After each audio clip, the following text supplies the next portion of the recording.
प्रिय विद्यार्थियों नमस्कार। आज हम राजस्थान सामान्य ज्ञान के अंतर्गत चंबल नदी के बारे में पढ़ने जा रहे हैं। चंबल नदी एक महत्वपूर्ण बिंदु है सामान्य ज्ञान के अंतर्गत। राजस्थान की जब नदियों की बात करते हैं तो सबसे पहले यदि अपने ये कह दें कि चंबल नदी का नाम आता है तो चंबल नदी जो है राजस्थान की सबसे लंबी नदी है। आप लोगों ने इस तरह से राजस्थान का ये नक्शा देखा है। राजस्थान का नक्शा इस तरह से एक नदी है। ये नदी अपनी चंबल नदी है। राजस्थान की सबसे लंबी नदी है चंबल नदी। यहाँ से ये प्रवेश करती है, चित्तौड़गढ़ है, चित्तौड़गढ़ से प्रवेश करती है,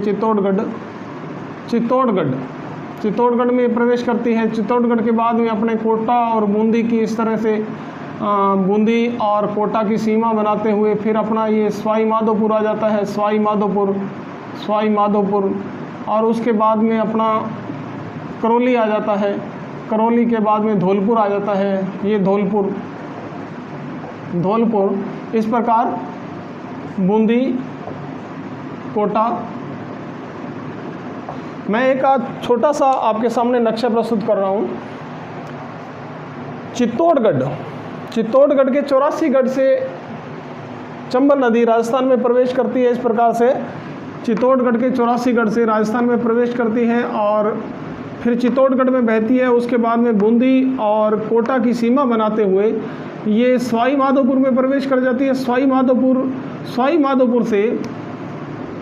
माधोपुर और एमपी की सीमा बनाती है। इसके बाद में ये करौली और एमपी की सीमा बनाती है। इस प्रकार ये धौलपुर और एमपी की सीमा बनाती है और अंत में ये यूपी में चली जाती है।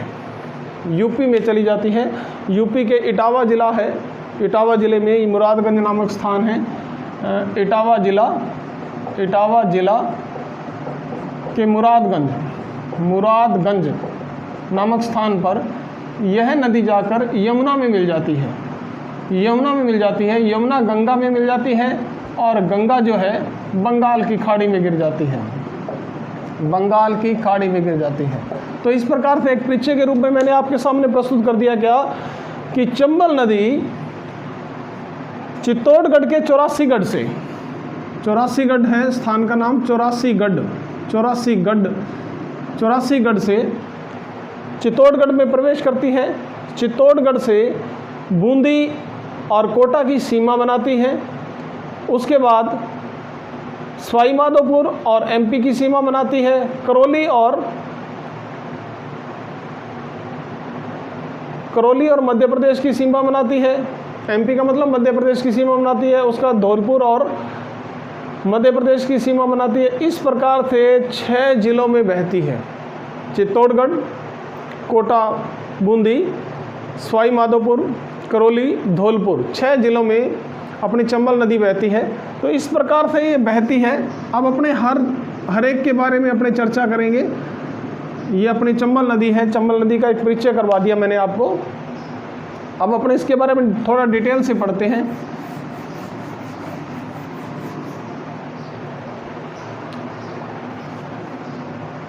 ये अपना राजस्थान है। राजस्थान अपना यहाँ पे पड़ोसी जो है वो कौन सा है? एमपी है, मध्य प्रदेश है। ये अपना मध्य प्रदेश यहाँ पे पड़ोसी राज्य है। सबसे पहले महू के जनापाव की पहाड़ियों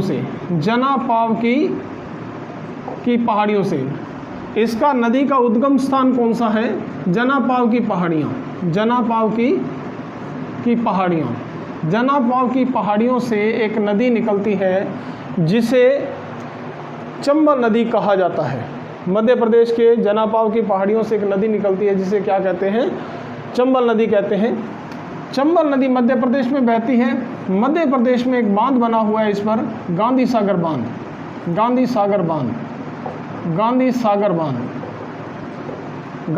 बांध जो है चंबल एक बहुउद्देशीय परियोजना है।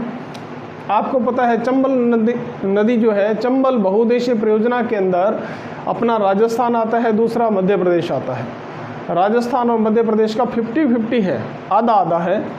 यदि आप छोटा सा पीछे कर लें अपने कि चंबल बहुउद्देशीय परियोजना, तो थोड़ा अपने को और ज़्यादा क्लियर हो जाएगा। चंबल बहुउद्देशीय परियोजना, बहुउद्देशीय परियोजना, चंबल बहुउद्देशीय परियोजना में केंद्रीय जल शक्ति एवं नौकायन आयोग ने 1953 में इसको अंतिम रूप दे दिया था, चंबल बहुउद्देशीय परियोजना को।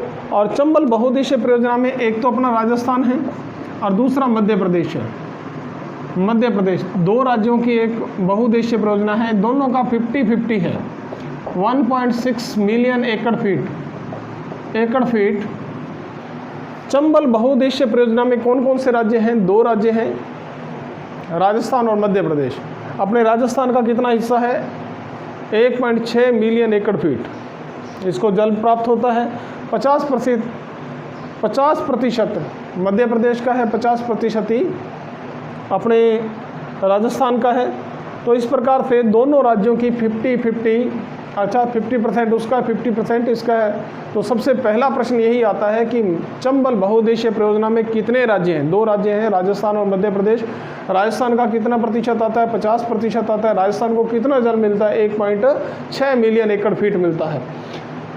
केंद्रीय जल शक्ति एवं नौकायन आयोग ने इसका अंतिम रूप दिया था। इसके 3 चरण हुए थे, इसका 3 चरणों में विकास किया गया। पहले चरण में जो प्रथम चरण था, पहला चरण, उसके अंदर 2 बांध बनाए गए थे। पहला बांध गांधी सागर बांध है, गांधी सागर बांध ये कहाँ पर है? ये मध्य प्रदेश में है। मध्य प्रदेश के भानपुरा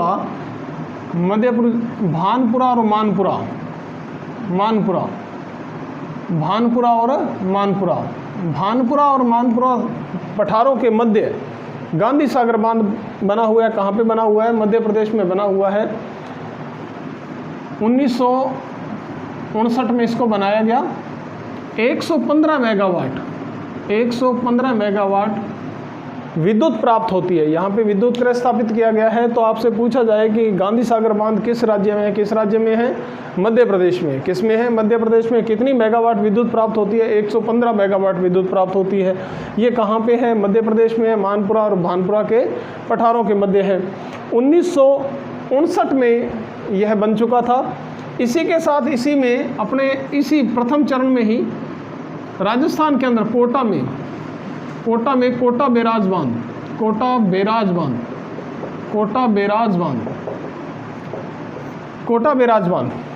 प्रथम चरण में 2 बांध बनाए गए थे। गांधी सागर बांध कहाँ पे बनाया गया? मध्य प्रदेश में बनाया गया। कहाँ पे? मानपुरा और भानपुरा के पठारों के मध्य बना हुआ है। कब बना? 1959 में। कितनी मेगावाट का विद्युत गृह स्थापित किया गया? 115 मेगावाट का। और इसी प्रथम चरण में ही कोटा के अंदर कोटा बैराज कहते हैं सिंचाई को, कोटा बैराज बांध स्थापित किया गया। और कोटा बैराज बांध से 2 नहरें निकाली गई हैं पूर्व और पश्चिम के लिए। तो ये अपना राजस्थान के अंदर है, कोटा बैराज बांध है, सिंचाई बांध है। उसके बाद दूसरा चरण था चंबल बहुउद्देशीय परियोजना का दूसरा चरण। दूसरे चरण के अंदर दूसरा चरण चंबल बहुउद्देशीय परियोजना का दूसरा चरण। दूसरे चरण में क्या था?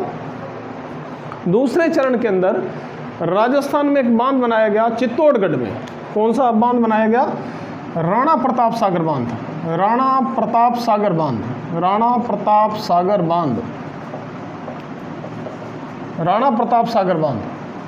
1970 में बनाया गया। 172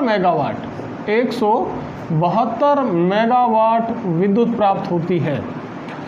तो दूसरे चरण में राजस्थान में चित्तौड़गढ़ चित्तौड़गढ़ में एक बांध बनाया गया, राजस्थान के चित्तौड़गढ़ में एक बांध बनाया गया। कौन सा बांध है? राणा प्रताप सागर बांध। जैसा कि आपने पहले बांध में देखा, गांधी सागर बांध है, उसके अंदर कितनी मेगावाट का विद्युत ग्रह स्थापित किया गया? 115 मेगावाट का, जो कि मध्य प्रदेश में है। और राजस्थान में पहला बांध कौन सा बना? कोटा बैराज बांध बना। राजस्थान में दूसरा बांध कौन सा बनाया गया? चंबल नदी पर राणा प्रताप सागर बांध बनाया गया। किस नदी पे बनाया गया? चंबल नदी पे बनाया गया। और भराव की दृष्टि से देखा जाए तो सबसे बड़ा बांध कौन सा है? राणा प्रताप सागर बांध है। जल भराव की दृष्टि से चंबल नदी का सबसे बड़ा बांध कौन सा है? राणा प्रताप सागर बांध है। किस जिले में है? चित्तौड़गढ़ में है। किस जिले में? चित्तौड़गढ़ में है। कब बनाया गया? 1970 में। कब बनाया गया? 1970 में। कितनी मेगावाट विद्युत प्राप्त होती है? 172 मेगावाट विद्युत प्राप्त होती है। तीसरे चरण के अंदर जो तीसरा चरण जो है चंबल बहुउद्देशीय परियोजना का तीसरा चरण, 3 चरणों में इसका काम हुआ। तीसरा चरण है जवाहर सागर बांध बनाया गया। जवाहर सागर बांध जो है ये कहाँ पे है? कोटा में है। कहाँ पे है? कोटा में। 99 मेगावाट विद्युत प्राप्त होती है। 99 मेगावाट विद्युत प्राप्त होती है। तो तीसरे चरण में कोटा के अंदर एक विद्युत गृह स्थापित किया गया, एक बांध बनाया गया, जवाहर सागर बांध बनाया गया। कोटा के अंदर जवाहर सागर बांध बनाया गया और इससे कितने मेगावाट का विद्युत गृह यहाँ स्थापित किया गया? 99 मेगावाट का। तो इस प्रकार से आप देख सकते हो। इसके अलावा इससे लिफ्ट नहरें भी छोटी छोटी निकाली गई हैं चंबल नदी से। तो चंबल नदी के बारे में अपने अब बात आती है कि 115 मेगावाट तो एमपी को प्राप्त होता है। और एमपी के गांधी सागर बांध से कितनी? 115 मेगावाट प्राप्त होती है। राणा प्रताप सागर जो राजस्थान का है, राणा प्रताप सागर बांध जो है उससे राणा प्रताप सागर बांध से 172 मेगावाट प्राप्त होती है। और 99 मेगावाट अपने को जवाहर सागर बांध से प्राप्त होती है। जवाहर सागर बांध से, जो कि कोटा के अंदर है। तो कुल मिला के कितनी हो गई? आप देख सकते हैं 384,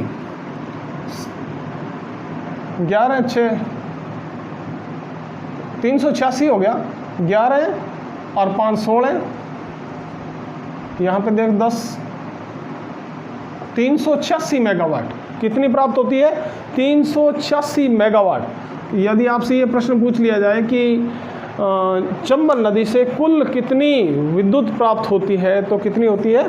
तो आप देख सकते हो 115, 5 और 2 7, 7 और 9 16 और 2 9 9 और 9 18 और यहाँ पे 386 मेगावाट। ये प्रश्न भी आ सकता है आपकी परीक्षा में। तो मैंने एक बात आपसे सबसे पहले डिस्कस किया कि चंबल बहुउद्देशीय परियोजना के अंदर कौन से राज्य हैं? राजस्थान और मध्य प्रदेश, 2 राज्य हैं। राजस्थान का कितना हिस्सा है बताइए? कितना हिस्सा है? 1.6 मिलियन एकड़। तो 1.6 मिलियन एकड़ राजस्थान को जल मिलता है, एमएएफ जल मिलता है। और राजस्थान का 50% है, मध्य प्रदेश का भी 50% है। 50-50, आधा आधा है। कितने राज्य हैं? 2 राज्य हैं, राजस्थान और मध्य प्रदेश। कितने बांध बने हुए हैं? कुल कितने बांध हुए? पहले चरण में 2 बांध बनाए गए। राजस्थान में कौन सा बांध बनाया गया? कोटा बैराज बांध बनाया गया। सबसे पहले चंबल नदी पे राजस्थान में कौन सा बांध बनाया गया? कोटा बैराज बांध बनाया गया। और मध्य प्रदेश में कौन सा बनाया गया? गांधी सागर बांध बनाया गया। तो वो तो मध्य प्रदेश में रह गया। और दूसरे चरण में जवाहर सागर बांध बनाया गया, अपने चित्तौड़गढ़ में बनाया गया। तीसरे चरण में कोटा के अंदर जवाहर सागर बांध बनाया गया। तो इस प्रकार से आप देख सकते हैं कि अपने राजस्थान में कोटा में 2 बांध हैं, जवाहर सागर बांध और कोटा बैराज बांध। कोटा बैराज का मतलब सिंचाई बांध है, जवाहर सागर बांध है जिससे 99 मेगावाट अपने को विद्युत प्राप्त होती है। और चित्तौड़गढ़ का जो राणा प्रताप सागर बांध है उससे 172 मेगावाट अपने को विद्युत प्राप्त होती है। इस प्रकार राजस्थान में 3 बांध हैं। चौथा बांध कहाँ पे है? गांधी सागर बांध में। यदि आपसे ये प्रश्न पूछ लिया जाए कि केवल राजस्थान में कितने बांध हैं तो 3 बांध हैं। और कुल बांध कितने हैं? 4 बांध हैं। और मध्य प्रदेश में कौन सा बांध है? गांधी सागर बांध है। कितने बहुउद्देशीय परियोजना में कितने राज्य इसमें शामिल है? 2 राज्य है, राजस्थान और मध्य प्रदेश। ये अपने चंबल बहुउद्देशीय परियोजना हो गई। अब चंबल बहुउद्देशीय परियोजना चंबल नदी से संबंधित है। पहले तो अपने बात कर लेते हैं चंबल नदी की क्या है, इसका परिचय कर लेते हैं। चंबल नदी जो है, चंबल नदी को चर्मण्यवती नदी भी कहा जाता है। क्या कहा जाता है? चर्मण्यवती नदी भी कहा जाता है। चंबल नदी को चर्मण्यवती, कामधेनु कहते हैं, कामधेनु भी कहते हैं, बारहमासी भी कहते हैं, बारहमासी,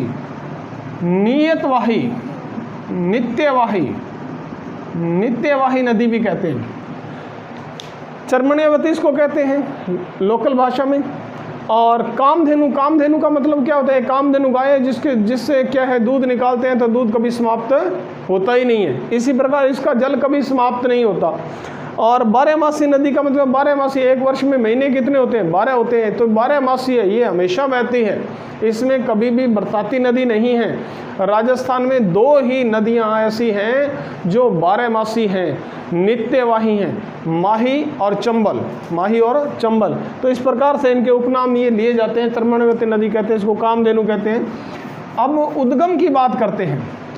सबसे पहले अपने उद्गम की बात करते हैं कि उद्गम कहाँ से निकलती है। उद्गम महू के जनापाव की पहाड़ियों से निकलती है। महू के जनापाव की पहाड़ियाँ, सबसे महत्वपूर्ण चीज़ है जनापाव की पहाड़ियों से एक नदी निकलती है जिसका नाम क्या है? चंबल नदी है। मध्य प्रदेश के जो विंध्याचल पर्वत है, उसके मध्य प्रदेश के विंध्याचल पर्वत की महू की पहाड़ियों से एक नदी निकलती है। महू के जनापाव की पहाड़ियों से, जनापाव की पहाड़ियाँ महत्वपूर्ण है, वहाँ से एक नदी निकलती है जिसका नाम क्या है? चंबल नदी है। तो चंबल नदी का उद्गम स्थान कौन सा है? जनापाव की पहाड़ियाँ मध्य प्रदेश से निकलती है, इसीलिए तो मध्य प्रदेश में एक बांध बना हुआ है ना, कौन सा? गांधी सागर बांध है। इस प्रकार अब राजस्थान में इसका राजस्थान में कहाँ ये प्रवेश करती है? तो राजस्थान में प्रवेश की बात है, राजस्थान में प्रवेश है। तो राजस्थान में प्रवेश जो है, इस तरह से अपने ये मान लें कि राजस्थान जो है ये अपना राजस्थान है। और ये लो, मैं खाका खींच देता हूँ आपके सामने कि अपना चंबल नदी है राजस्थान में 84 गढ़ से प्रवेश करती है। कहाँ से प्रवेश करती है? राजस्थान में प्रवेश 84 गढ़ से। कहाँ से होता है? 84 गढ़ कहाँ पे है? चित्तौड़गढ़ में। तो चित्तौड़गढ़ में सबसे पहले ये नदी बहती है। सबसे पहले कहाँ बहती है? चित्तौड़गढ़ में। चित्तौड़गढ़ के 84 गढ़ से राजस्थान में प्रवेश करती है। अब चित्तौड़गढ़ की बात करते हैं कि चित्तौड़गढ़ में क्या क्या है, क्योंकि यहाँ से चित्तौड़गढ़ में, जैसे कि मैंने आपको पहले बता दिया कि चित्तौड़गढ़ में बहती है, फिर कोटा और बारां की सीमा बनाती है। कोटा ये बूंदी है और ये कोटा, बूंदी और कोटा की सीमा बनाती है। किसकी बनाती है? बूंदी और कोटा की सीमा बनाते हुए इस प्रकार ये अपना सवाई माधोपुर आ गया, और उसके बाद में अपना करौली आ गया, और उसके बाद अपना धौलपुर आ गया। और इस प्रकार धौलपुर से करौली जाती है, करौली से सवाई माधोपुर से करौली से धौलपुर, उसके बाद यूपी में चली जाती है। ये अपने पहले बात कर ली है। तो इस प्रकार से चित्तौड़गढ़ में ये प्रवेश किसमें करती है? सबसे पहले चित्तौड़गढ़ में। कहाँ से प्रवेश करती है? 84 गढ़ से। चित्तौड़गढ़ के 84 गढ़ से राजस्थान में प्रवेश करती है। और अब उसके बाद जो है ये चित्तौड़गढ़ जो है, चित्तौड़गढ़ में क्या कुछ होता है, क्योंकि चित्तौड़गढ़ के बाद में बूंदी और कोटा, बूंदी ऊपर आपको पता है, नक्शे में आप देखोगे तो बूंदी ऊपर है और कोटा नीचे है। तो बूंदी और कोटा की सीमा बनाकर फिर उसके बाद ये यहाँ पे अपना मध्य प्रदेश पड़ोसी राज्य है, मध्य प्रदेश और राजस्थान की सीमा बनाती है। मध्य प्रदेश और राजस्थान की सीमा बनाती है, अर्थात दो राज्यों के बीच की सीमा बनाती है, जिसको अंतर्राज्यीय सीमा कहा जाता है। क्या कहा जाता है? अंतर्राज्यीय सीमा बनाती है। कितनी बनाती है?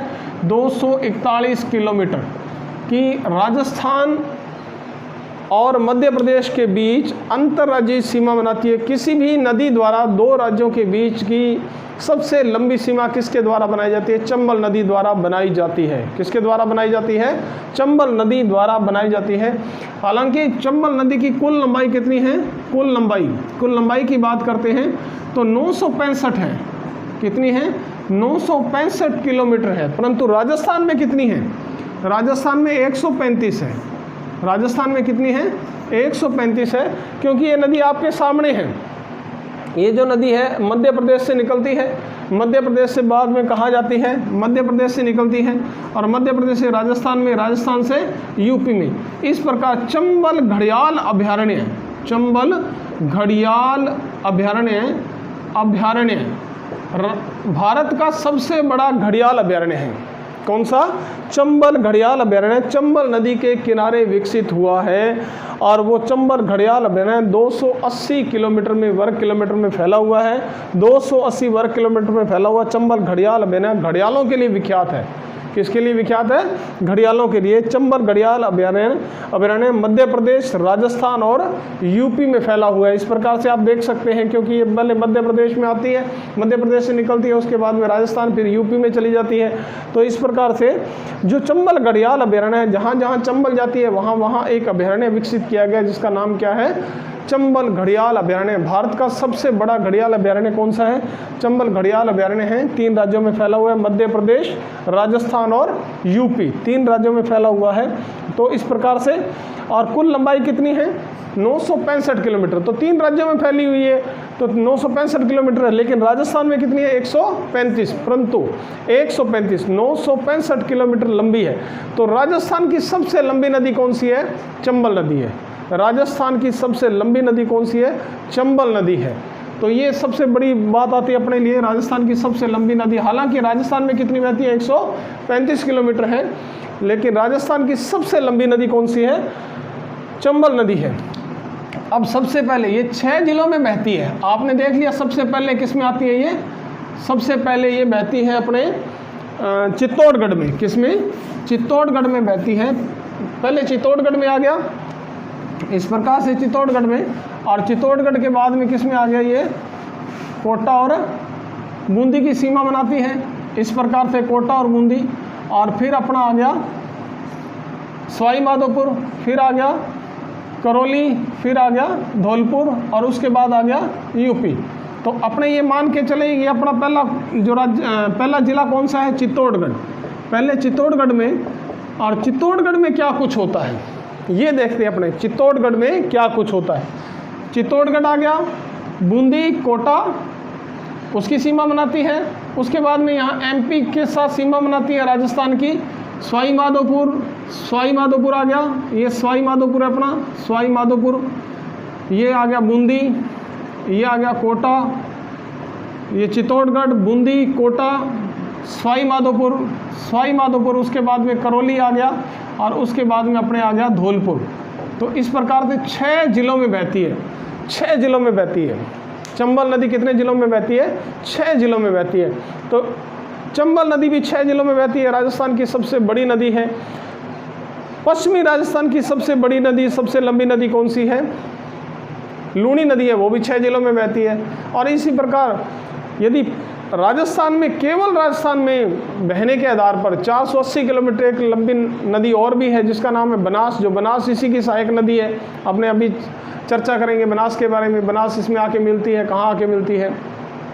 बनास नदी जो है 480 किलोमीटर लंबी नदी है, और उसको अपने पूर्ण प्रवाह के आधार पर सबसे लंबी नदी उसी को मानते हैं। लेकिन वो भी 6 जिलों में बहती है। ये तीनों में समानता है। चंबल नदी भी 6 जिलों में बहती है, बनास भी 6 जिलों में बहती है, और लूणी नदी भी 6 जिलों में बहती है। ये एक समानता है। पहले अपने बात करते हैं चित्तौड़गढ़ की, कि चित्तौड़गढ़ में क्या कुछ होता है। ये चित्तौड़गढ़ है। चित्तौड़गढ़ में तो ये प्रवेश करती है। राजस्थान में प्रवेश भी किससे होता है? राजस्थान में प्रवेश होता है 84गढ़ से। किससे होता है? 84गढ़ से। 84गढ़ कहाँ पे है? चित्तौड़गढ़ में है। चित्तौड़गढ़ के 84गढ़ से राजस्थान में प्रवेश करती है। और उसके बाद ये भैंसरोडगढ़ के पास, भैंसरोडगढ़ के पास इसमें एक नदी आके मिलती है, जिसका नाम है बामणी नदी। कौन सी नदी आके मिलती है? बामणी नदी आके मिलती है। ब्राह्मणी नदी या बामणी नदी आके मिलती है, इसमें आके मिल जाती है। और जब मिलती है तो यहाँ पे एक चूलिया जलप्रपात बनाती है। क्या बनाती है? चूलिया जलप्रपात बनाती है। चूलिया जलप्रपात बनाती है। तो इस प्रकार आप देख सकते हैं कि सबसे पहले 84गढ़ से प्रवेश करती है, भैंसरोडगढ़ के पास इसमें एक नदी आके मिलती है। कौन सी? बामनी नदी आके मिलती है, वहाँ चूलिया जलप्रपात बनाती है। और बामनी नदी उस जब मिलती है तो यहीं पे एक अभयारण्य बना हुआ है। कौन सा? यहाँ पे एक भैंसरोडगढ़ अभयारण्य है। कौन सा? भैंसरोडगढ़ अभयारण्य। अब अपने बात करते हैं 84गढ़ से तो प्रवेश करती है। भैंसरोडगढ़ की बात करो, भैंसरोडगढ़ जो है, जैसा कि नाम है भैंस रोड, यानी कि भैंस का मतलब भैंसा शाह और रोड़ाचारण, भैंसा सा और रोड़ाचारण, भैंसा शाह और रोड़ाचारण ने भैंसरोडगढ़ को बनवाया। और कहाँ पे है? चित्तौड़गढ़ में है। यह जल दुर्ग है, इसे राजस्थान का वेलोर कहा जाता है। राजस्थान का वेलोर किसे कहा जाता है? भैंसरोडगढ़ को कहा जाता है। राजस्थान का वेलोर है ये, राजस्थान का वेलोर है, राजस्थान का वेलोर है ये। लो, राजस्थान का वेलोर है, इसे राजस्थान का वेलोर कहा जाता है। और ये जल दुर्ग है, बामनी और चंबल नदी के संगम पे बना हुआ है। बामनी और चंबल नदी के संगम पर बना हुआ है। चंबल नदी के संगम पर बना हुआ है। भैंसरोडगढ़ की क्या विशेषता होगी? किसने बनवाया? भैंसा शाह और रोड़ाचारण ने इसको बनवाया। राजस्थान का वेलोर किसे कहते हैं? भैंसरोडगढ़ को कहते हैं। किस प्रकार का दुर्ग है? जल दुर्ग है। किन नदियों के संगम पे बना हुआ है? बामनी और चंबल नदी के संगम पे बना हुआ है। बामनी और चंबल नदी के संगम पे बना हुआ है। कौन सा? भैंसरोडगढ़। और भैंसरोडगढ़ के आसपास ही एक अभयारण्य विकसित हुआ है जिसका नाम क्या है? भैंसरोडगढ़ अभयारण्य है। कौन सा है? भैंसरोडगढ़ अभयारण्य है। और बामनी नदी, अपने दोबारा बात करते हैं 84गढ़ से, चित्तौड़गढ़ के 84गढ़ से राजस्थान में प्रवेश करती है। चंबल नदी चित्तौड़गढ़ के 84गढ़ से चित्तौड़गढ़ में प्रवेश करती है, राजस्थान में प्रवेश करती है। चित्तौड़गढ़ में भैंसरोडगढ़ के पास ही इसमें एक नदी आके मिलती है। कौन सी नदी आके मिलती है? बामनी नदी मिलती है, जो ऊपर से जल गिरता है तो एक जलप्रपात बनाती है जिसे चूलिया जलप्रपात कहा जाता है। बामनी नदी कौन सा जलप्रपात बनाती है? चूलिया जलप्रपात बनाती है। चूलिया जलप्रपात कहाँ पे है? चित्तौड़गढ़ में है। कहाँ पे है? चित्तौड़गढ़। कौन सी नदी बनाती है? बामनी नदी बनाती है। और भैंसरोडगढ़ के पास चूलिया जलप्रपात बनाती है और वहाँ से चूलिया जलप्रपात के बाद में आगे निकल जाती है। तो यहाँ पे एक बात आती है कि मैंने क्या क्या बात बताई? 84गढ़ कहाँ पे है? चित्तौड़गढ़ में है। भैंसरोडगढ़ कहाँ पे है? चित्तौड़गढ़ में। राजस्थान का वेलोर किसे कहा जाता है? भैंसरोडगढ़ को किसने बनवाया था? भैंसा शाह रोड़ाचारण ने बनवाया था। किस प्रकार का दुर्ग है? जल दुर्ग है। किन नदियों के संगम पे बना हुआ है? बामनी और चंबल नदियों के संगम पे बना हुआ है। कौन सा? भैंसरोडगढ़। भैंसरोडगढ़ अभयारण्य कहाँ पे? चित्तौड़गढ़ में है। कहाँ पे है? चित्तौड़गढ़ में है भैंसरोडगढ़ अभयारण्य। और यहीं पे आपको बताया राणा प्रताप सागर बांध। राणा प्रताप सागर बांध चित्तौड़गढ़ में क्या है? राणा प्रताप सागर बांध है। तो अपने मुख्य बातें आ गई कि चंबल नदी जो है, चंबल नदी के कौन से महत्वपूर्ण बिंदु है जो कि चित्तौड़गढ़ से संबंधित है। कौन से महत्वपूर्ण बिंदु है? सबसे पहले 84गढ़ जहाँ से प्रवेश करती है और ये नदी 84गढ़ से बहकर कहाँ पहुँचती है? भैंसरोडगढ़ के पास पहुँचती है। भैंसरोडगढ़ के पास आकर इसमें एक नदी मिलती है। कौन सी नदी मिलती है? बामनी नदी मिलती है। चूलिया जलप्रपात बनाती है। भैंसरोडगढ़ के बारे में पढ़ लिया कि किस प्रकार का जल दुर्ग है। राजस्थान का वेलोर है, भैंसा शाह रोड़ाचारण ने बनाया। इसी के आसपास यहाँ पे एक अभयारण्य विकसित हो चुका है। वो कौन सा है? भैंसरोडगढ़ अभयारण्य है। वो भी कहाँ पे? चित्तौड़गढ़ में है। और यहाँ पे बांध कौन सा बना हुआ है? राणा प्रताप सागर बांध। और चंबल नदी का सबसे बड़ा बांध भराव की दृष्टि से कौन सा बांध है? राणा प्रताप सागर बांध है, जो चित्तौड़गढ़ में है। और इससे कितनी मेगावाट विद्युत प्राप्त होती है? 172 मेगावाट विद्युत प्राप्त होती है। ये तो अपने किसकी बात कर दी? चित्तौड़गढ़ की। चित्तौड़गढ़ से निकलने के बाद में ये बूंदी और कोटा की सीमा बनाती है। बूंदी और कोटा की सीमा बनाती है, अर्थात बूंदी में भी बहती है और कोटा में भी बहती है। बूंदी और कोटा में बहती है। तो कोटा की जहाँ तक बात करते हैं, कोटा, अब चित्तौड़गढ़ जो है, चित्तौड़गढ़ के अंदर एक अपने रावत भाटा है। कौन सा? रावत भाटा, चित्तौड़गढ़ में ही है रावत भाटा।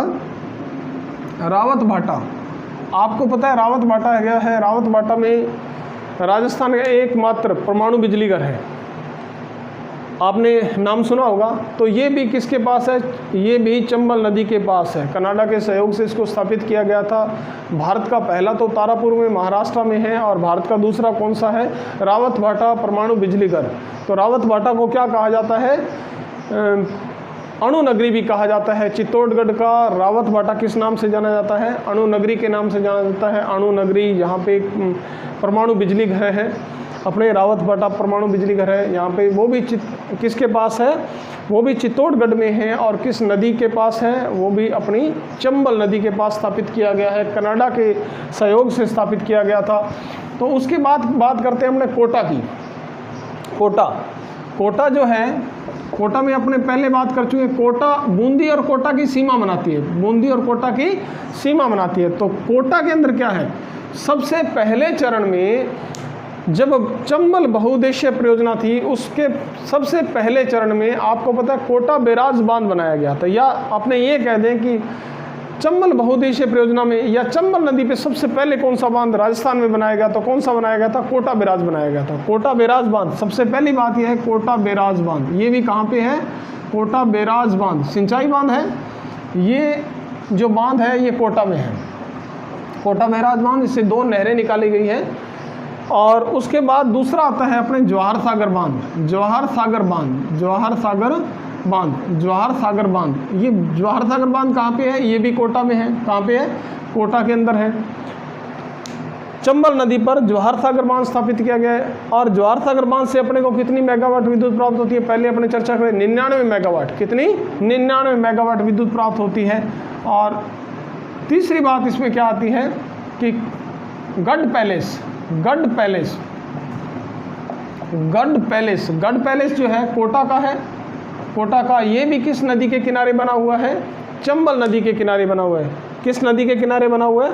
चंबल नदी के किनारे बना हुआ है। और यहीं पर एक अभयारण्य है, जवाहर सागर अभयारण्य। जवाहर सागर अभयारण्य, जवाहर सागर अभयारण्य, ये भी कोटा में है। जवाहर सागर अभयारण्य जो है वो भी कोटा के अंदर है।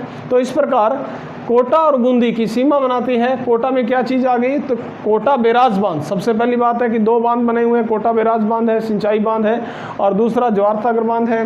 ये तीसरे चरण में बना, चंबल बहुउद्देशीय परियोजना के तीसरे चरण में जवाहर सागर बांध बनाया गया, वो भी कोटा के अंदर है, जिससे 99 मेगावाट विद्युत प्राप्त होती है। और गढ़ पैलेस कोटा जो है वो भी कहाँ पे है?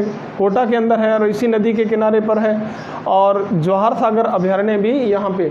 एक अपने आता है कि राजस्थान का super thermal power station, super thermal power station, power station, super thermal power station Kota, जिससे 1045 मेगावाट विद्युत प्राप्त होती है।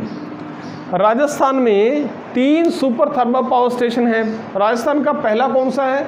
Suratgarh super thermal power station Ganganagar जिले में है। और दूसरा कौन सा है?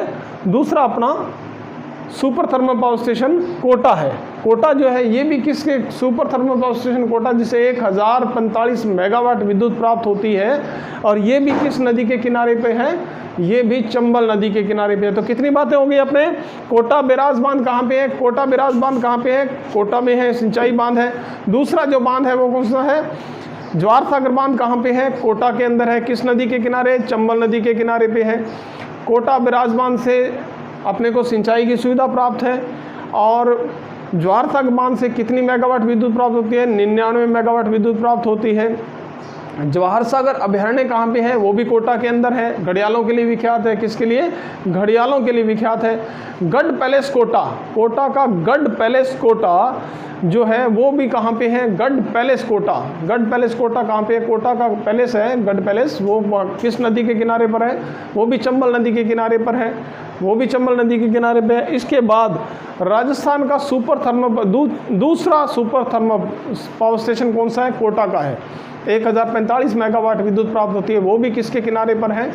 वो भी अपने चंबल नदी के किनारे पे विकसित किया गया है। इस प्रकार से अपने किसकी बात कर ली? चित्तौड़गढ़ की बात कर ली, कोटा की बात कर ली। उसके बाद चलते हैं आगे कि अपनी चंबल नदी जो है, चंबल नदी कहाँ तक बात हो गई कि चित्तौड़गढ़ अपने राजस्थान में जनापाव की पहाड़ियों से निकलकर, मध्य प्रदेश के जनापाव की पहाड़ियों से निकलकर राजस्थान के 84 गढ़ अर्थात चित्तौड़गढ़ के 84 गढ़ से चित्तौड़गढ़ में बहती है और चित्तौड़गढ़ से बाद में बूंदी और कोटा की सीमा बनाते हुए कहाँ पहुँच जाती है? सवाई माधोपुर। कहाँ पहुँच जाती है? तीसरा पॉइंट आता है सवाई माधोपुर। सवाई माधोपुर, सवाई माधोपुर जिला, सवाई माधोपुर जिला। और सवाई माधोपुर में सबसे जो महत्वपूर्ण बात आती है कि चंबल नदी में इसकी एक सहायक नदी कौन सी? बनास नदी। बनास नदी आके मिलती है चंबल नदी में। इसकी सहायक नदी कौन सी आके मिलती है? बनास नदी आके मिलती है। और एमपी से एक नदी आती है, कौन सी? एमपी से आती है सीप नदी। एमपी से सीप आती है। और बनास नदी कहाँ से आती है? अपने राजस्थान से बनास, आपको पता है बनास नदी बन की आशा अर्थात वर्णाशा राजस्थान की, अपने इसके बारे में बाद में चर्चा करेंगे। ये तीनों नदियों का संगम होता है जिसे त्रिवेणी संगम कहते हैं। कहाँ पे होता है? रामेश्वर घाट में। कहाँ पे होता है? रामेश्वर घाट। रामेश्वर घाट नामक स्थान पर 3 नदियों का संगम होता है। चंबल, बनास और सीप का त्रिवेणी संगम होता है। और ये कहाँ पे होता है? रामेश्वर घाट पे होता है। रामेश्वर घाट जो है, यहाँ पे भगवान परशुराम ने तपस्या की थी। भगवान परशुराम की तपोस्थली है रामेश्वर घाट। तो एक बहुत ही महत्वपूर्ण जो अपना राजस्थान का त्रिवेणी संगम माना जाता है। 3 त्रिवेणी संगम महत्वपूर्ण माने जाते हैं। आपको पता है माही नदी जब अपने पड़ी थी, माही नदी में अपना ये पढ़ा था कि माही नदी का वेणेश्वर है। वेणेश्वर में कौन सी 3 नदियों का संगम होता है? सोम, माही, जाखम का त्रिवेणी संगम होता है। आदिवासियों का कुंभ कहा जाता है। अपने वेणेश्वर के बारे में जब वेणेश्वर पढ़ा था तब माही नदी पड़ी थी, तब अपने उसके बारे में चर्चा की थी। और दूसरा जो है वो है रामेश्वर घाट। कौन सा? रामेश्वर घाट। कहाँ पे? सवाई माधोपुर में। कहाँ पे है? सवाई माधोपुर में है। रामेश्वर घाट किसके लिए विख्यात है? त्रिवेणी संगम के लिए। किसके लिए विख्यात है? त्रिवेणी संगम। त्रिवेणी संगम में किन 3 नदियों का संगम है?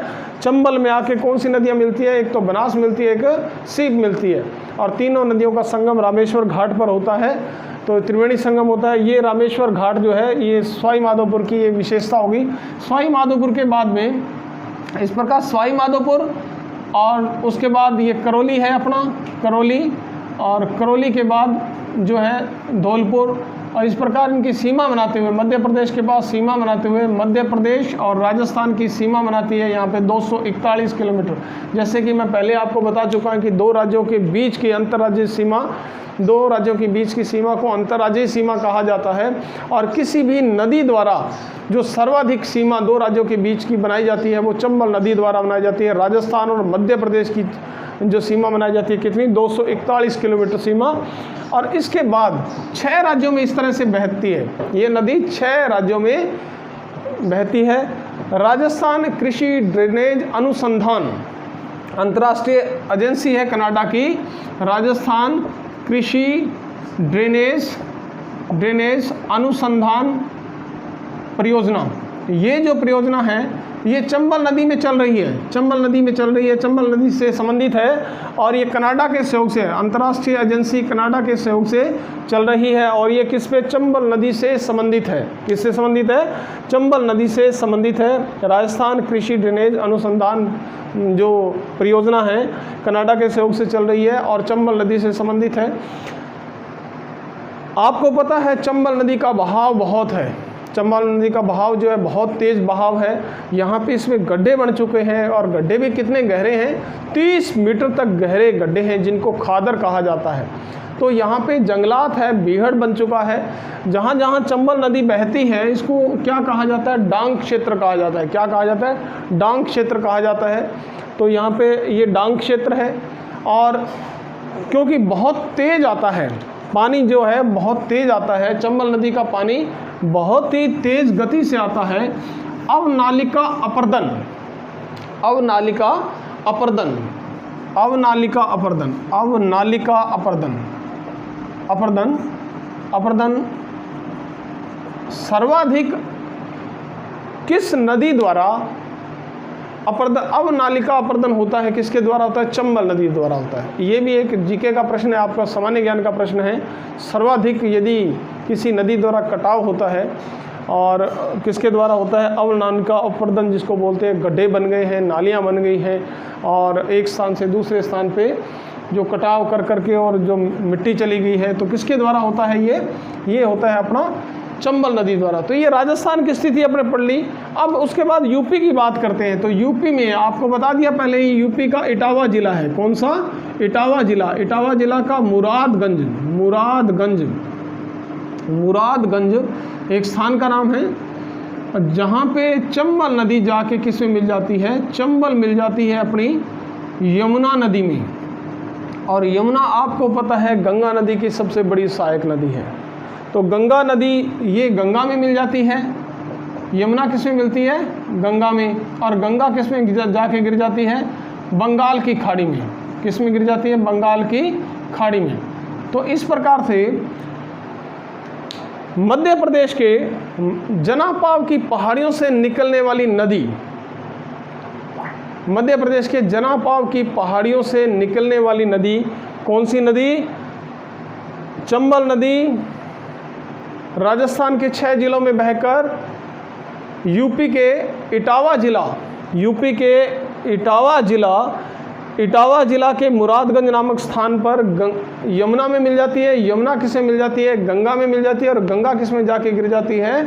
मिल जाती है, आपको पता है, बंगाल की खाड़ी में गिर जाती है। तो बंगाल की खाड़ी में गिरने वाली नदी है अपनी कौन सी? चंबल नदी। तो चंबल नदी की जो सहायक नदियाँ हैं उसके बारे में अपने अलग से पढ़ेंगे। प्रिय विद्यार्थियों, अपने चंबल नदी के बारे में चर्चा कर चुके हैं। अब चंबल नदी की जो सहायक नदियाँ हैं उसके बारे में अपने बात कर लेते हैं। तो चंबल नदी की सबसे बड़ी सहायक नदी जो है वो बनास नदी है। बनास नदी कहाँ से निकलती है? खमनोर के पहाड़ियों से निकलती है। कुल लंबाई इसकी 480 किलोमीटर है। बनास नदी जो है खमनोर की पहाड़ियों से निकलती है। खमनोर की पहाड़ियाँ जैसे कि चिर परिचित आप लोग जानते हैं कि जब हल्दी घाटी का युद्ध हुआ था, महाराणा प्रताप और अकबर के बीच में युद्ध हुआ था, तो इसे खमनोर का युद्ध भी कहा गया था। तो किसने कहा था? अबुल फजल ने इसे खमनोर का युद्ध कहा था। तो खमनोर की पहाड़ियाँ कहाँ पर है? खमनोर की पहाड़ियाँ राजसमंद जिले में हैं। राजसमंद खमनोर की पहाड़ियों से एक नदी निकलती है जिसका नाम क्या है? बनास है। और इसकी कुल लंबाई 480 किलोमीटर है। आपने पहले से पढ़ चुके हैं कि राजस्थान में, पश्चिमी राजस्थान में सबसे लंबी नदी कौन सी है? पश्चिमी राजस्थान की सबसे लंबी नदी लूणी नदी है। कौन सी है? लूणी नदी है, जो पश्चिमी राजस्थान की है। और 330 किलोमीटर राजस्थान में बहती है। कुल लंबाई उसकी 350 किलोमीटर है, तो 20 किलोमीटर बाहर बहती है। इसी प्रकार अपने चंबल नदी के बारे में पढ़ चुके हैं। चंबल नदी जो है उसकी कुल लंबाई 965 किलोमीटर है, जो राजस्थान में 135 किलोमीटर बहती है। प्रिय विद्यार्थियों, राजस्थान में 480 किलोमीटर नदी एक ही बहती है और वो कौन सी है? बनास नदी है। तो बनास नदी पूर्ण प्रवाह के आधार पर यदि ये देखा जाए कि राजस्थान में पूर्ण प्रवाह इसका कितना है? 480 किलोमीटर है। 480 किलोमीटर इसका पूर्ण प्रवाह है, जो इस आधार पर सबसे बड़ी नदी कौन सी हो गई? बनास नदी है। बनास नदी को वर्णाशा भी कहा जाता है। बनास का मतलब यदि शाब्दिक अर्थ लिया तो वन की आस, इसे वन की आस भी कहा जाता है, बरनासा भी कहा जाता है और वशिष्ठी नदी भी कहा जाता है। विशेषता इसकी क्या है? कहाँ से निकलती है? खमनोर की पहाड़ियों से। कहाँ से निकलती है? राजसमंद के खमनोर की पहाड़ियों से निकलती है। आप जब राजस्थान का नक्शा देखोगे तो उदयपुर के ऊपर आपको क्या नज़र आएगा? आपको राजसमंद जिला है, वहाँ के खमनोर की पहाड़ियों से निकलती है। और अपने राजसमंद जिले के पूर्व में चित्तौड़गढ़ है, तो वहाँ चित्तौड़गढ़ में बहती है। और ठीक इससे ऊपर भीलवाड़ा है, भीलवाड़ा के ऊपर अपने को अजमेर नज़र आता है और अजमेर से आगे अपने टोंक नज़र आता है। तो इस प्रकार ये जो नदी है, बनास नदी जो है राजसमंद से चित्तौड़गढ़ में बहती है। चित्तौड़गढ़ के साथ ही अपने भीलवाड़ा है, भीलवाड़ा में पहुँच जाती है। तो भीलवाड़ा में इसमें एक त्रिवेणी संगम बनता है, बहुत बड़ा संगम है त्रिवेणी संगम। राजस्थान के प्रमुख त्रिवेणी संगम में एक है बनास, बेड़च और मैनाली, 3 नदियों का संगम होता है भीलवाड़ा में। बनास, बेड़च और मैनाली। बिगोद और मांडलगढ़, मांडलगढ़ जो है भीलवाड़ा के बीच में, आपको पता है मंडलाकृति में एक मांडलगढ़ है, तो मंडल जैसा गोलाकार में है, जिसमें महाराणा सांगा की छतरी भी है, आपको पता है। तो मांडलगढ़ जो है, बिगोद और मांडलगढ़ के बीच में मैनाल नामक स्थान पर बनास, बेड़च और मैनाली, भीलवाड़ा में बनास, बेड़च और मैनाली, इन तीनों नदियों का त्रिवेणी संगम होता है। ये भी एक महत्वपूर्ण त्रिवेणी संगम है। तो इस प्रकार से अपने बनास नदी जो है, बनास नदी खमनोर की पहाड़ियों अर्थात राजसमंद के खमनोर की पहाड़ियों से निकलकर चित्तौड़गढ़, भीलवाड़ा, और भीलवाड़ा के ठीक ऊपर अपने नक्शे में देखें तो भीलवाड़ा के संभाग में आता है अजमेर में, तो अजमेर संभाग है, अजमेर में भी ये बहती है। अजमेर के आगे टोंक आ जाता है। टोंक में एक इसमें बनास नदी पर एक बना हुआ है बिसलपुर बांध, बनास नदी पर एक बांध बना हुआ है। कौन सा? बिसलपुर बांध। राजस्थान का सबसे बड़ा पेयजल बांध कौन सा है? बिसलपुर बांध है। टोडा राय सिंह कस्बे के पास बना हुआ है बिसलपुर बांध, जिससे जयपुर को भी पानी मिलता है, अजमेर को भी पानी मिलता है। तो बिसलपुर बांध जो है राजस्थान का सबसे बड़ा पेयजल बांध है, और वो कहाँ पे है? टोंक जिले में है। कहाँ पे है? टोंक जिले में। तो टोंक के पास में आपको पता है सवाई माधोपुर है। सवाई माधोपुर में अपने बनास नदी जब आती है, तो पहले अपने जब अभी चर्चा कर रहे थे चंबल नदी की, तो चंबल नदी में ये नदी आके गिर जाती है। बनास नदी आकर चंबल नदी में गिर जाती है। एक तीसरी नदी भी आती है, कौन सी? सीप। बनास, सीप और चंबल, तीनों नदियों का संगम होता है। तीनों नदियों का संगम होता है, अर्थात त्रिवेणी संगम होता है। कहाँ पे होता है? रामेश्वर घाट पे। कहाँ पे होता है? रामेश्वर घाट पे, यानी कि सवाई माधोपुर के रामेश्वर घाट पर त्रिवेणी संगम होता है। तो बनास नदी की क्या क्या विशेषता होगी? बनास नदी जो है चंबल नदी की सहायक नदी है। कहाँ से निकलती है? खमनोर के पहाड़ियों से निकलती है। कहाँ से निकलती है? खमनोर के पहाड़ियों से। कितने जिलों में बहती है? 6 जिलों में बहती है। कुल लंबाई कितनी है इसकी? 480 किलोमीटर है। पूर्ण प्रवाह के आधार पर राजस्थान की सबसे लंबी नदी कौन सी मानी जाती है? बनास नदी। गिलुंड की सभ्यता इसी नदी के किनारे राजसमंद जिले में विकसित हुई ताम्रयुगीन सभ्यता है। तो और उसी के बाद ये नदी कहाँ आ जाती है? ये जब भीलवाड़ा में आती है, त्रिवेणी संगम बनास, बेड़च और मैनाली, तीनों का बिगोद और मांडलगढ़ के बीच में त्रिवेणी संगम होता है। उसके बाद ये टोंक में आती है, तो टोंक में इस पे कौन सा बांध बना हुआ है? बिसलपुर बांध। राजस्थान का सबसे बड़ा पेयजल बांध कौन सा है? बिसलपुर बांध है, जो कि बनास नदी पे बना हुआ है। और इसी प्रकार जो टोंक नदी है, जो टोंक जिला है, उसमें एक सिक्कों का भंडार मिला है। कौन सा? रेड। इसे राजस्थान का टाटा नगर कहा जाता है। सिक्कों का सबसे बड़ा भंडार कहाँ मिला? रेड में मिला है। राजस्थान का टाटा नगर भी उसे कहा जाता है। लोह के सिक्कों का भंडार मिला है, और वो कहाँ मिला है? टोंक में। वो इसी नदी के किनारे है, बनास नदी के किनारे टोंक में सिक्कों का भंडार मिला। कहाँ पे मिला? रेड में मिला, जिसे टाटा नगर कहा जाता है। उसके बाद सवाई माधोपुर। सवाई माधोपुर में आपको बता दिया कि रामेश्वर घाट है, वहाँ पे ये नदी आके किस में मिल जाती है? बनास नदी चंबल नदी में मिल जाती है, अर्थात चंबल की सहायक नदी है। तीसरी नदी भी आती है, कौन सी? सीप। इस प्रकार अपने बनास नदी है। अब बनास नदी में भी कुछ सहायक नदी आके मिलती है। बेड़च की अभी अपने बात की। बेड़च नदी, बेड़च नदी गोगुंदा की पहाड़ियों से निकलती है। उदयपुर के गोगुंदा की पहाड़ियों से एक नदी निकलती है, जिसका नाम क्या है? बेड़च नदी है। इसको आयड़ कहा जाता है। क्या कहा जाता है? जब उदयपुर के गोगुंदा की पहाड़ियों से निकलती है, तो इस नदी को आयड़ कहा जाता है। और इसकी कुल लंबाई कितनी है? 190 किलोमीटर है। कितनी है? 190 किलोमीटर लंबी नदी है। आयड़ नदी जो है, उदयपुर में एक झील बनी हुई है, उदय सागर झील। कौन सी झील है? उदय सागर में। आयड़ नदी आकर उदय सागर झील में गिरती है, और जैसे ही वहाँ से निकलती है, तो इसको क्या कहते हैं? बेड़च नदी कहते हैं। बेड़च नदी उदयपुर से चित्तौड़गढ़ होते हुए भीलवाड़ा में आ जाती है। अर्थात चित्तौड़गढ़ किस नदी के किनारे बसा हुआ है? बेड़च नदी के। चित्तौड़गढ़ 2 किलोमीटर दूर है बेड़च नदी से, तो बेड़च नदी के किनारे चित्तौड़गढ़ बसा हुआ है। इसी बेड़च नदी या आयड़ नदी है, एक ही बात है। उदय सागर झील से इसको पहले क्या कहा जाता है? आयड़ झील कहा जाता है। क्या? आयड़ नदी कहा जाता है। आयड़ नदी है। आयड़ नदी के किनारे एक सभ्यता विकसित हुई। कौन सी विकसित हुई? आयड़ की सभ्यता। अक्षय कीर्ति व्यास ने 1953 में इस सभ्यता की खोज की और आर.सी. अग्रवाल अर्थात रतन चंद्र अग्रवाल और एच.एम. सांखलिया ने इसका उत्खनन कार्य करवाया था। आयड़ की सभ्यता को आघाटपुर भी कहा जाता है और आयड़ की सभ्यता भी कहते हैं इसको।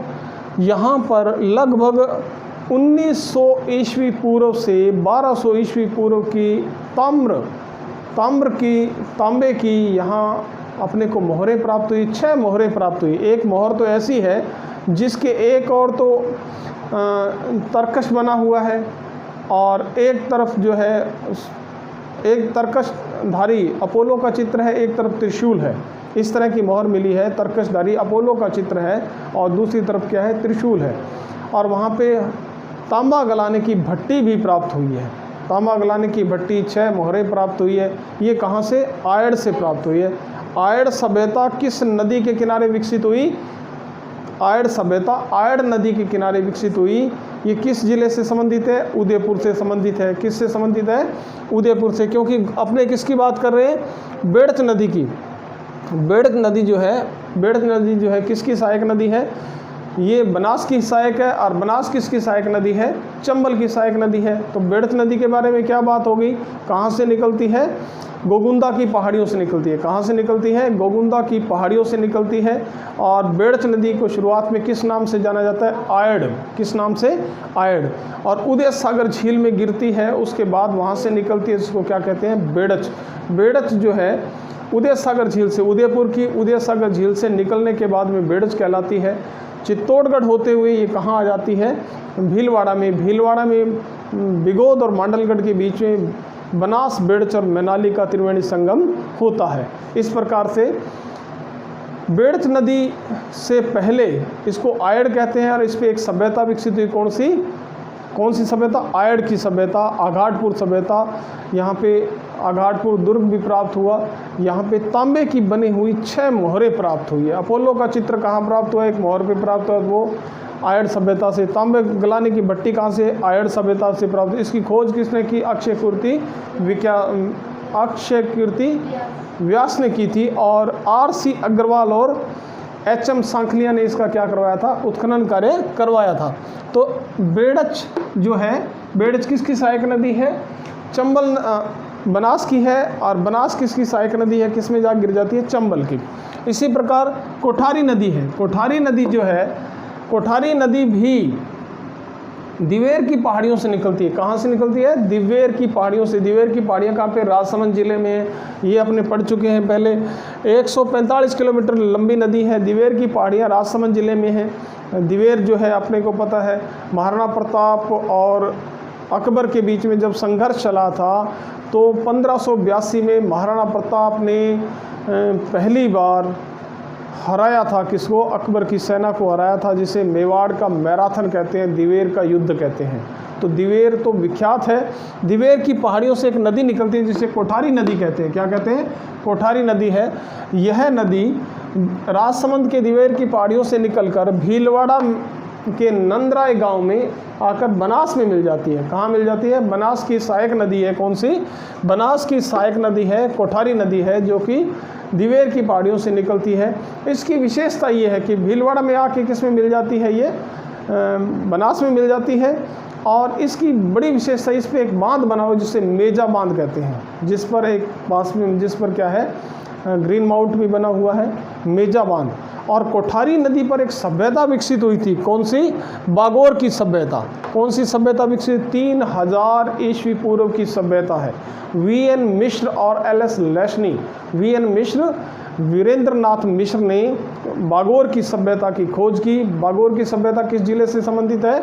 भीलवाड़ा से संबंधित है। किससे? किस नदी के किनारे विकसित हुई? किस नदी के किनारे? कोठारी नदी के किनारे विकसित हुई। और कोठारी नदी किसकी सहायक नदी है? बनास की सहायक नदी है। बनास में आके गिर जाती है। और मेजा बांध जो है किस नदी पे बना हुआ है? किस नदी पे बना हुआ है मेजा बांध? कोठारी नदी पे। किस पे? कोठारी। तो अपने 3 नदियां कर दी, बनास, बेड़च और कोठारी। खारी नदी, इस प्रकार छोटी छोटी और भी नदियां हैं। खारी नदी उदयपुर के बिजराल की पहाड़ियों से निकलती है, लगभग 80 किलोमीटर लंबी नदी है। कौन सी? खारी नदी है।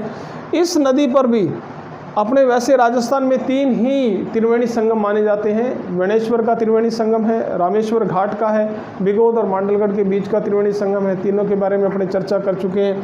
लेकिन इसके बारे में कहा जाता है बनास नदी में आकर खारी नदी मिलती है, उस समय एक तीसरी नदी भी इसमें आके मिलती है, डाई। खारी किसकी सहायक नदी है? बनास की है। और इसमें तीसरी नदी डाई भी आकर मिलती है। तो यहाँ पे भी त्रिवेणी संगम होता है। कहाँ की बात कर रहे हैं? अपने टोंक के राजमहल के पास। टोंक के राजमहल के पास जब खारी नदी बनास में मिलती है तो यहाँ पे भी एक तीसरी नदी आती है जिसका नाम क्या है?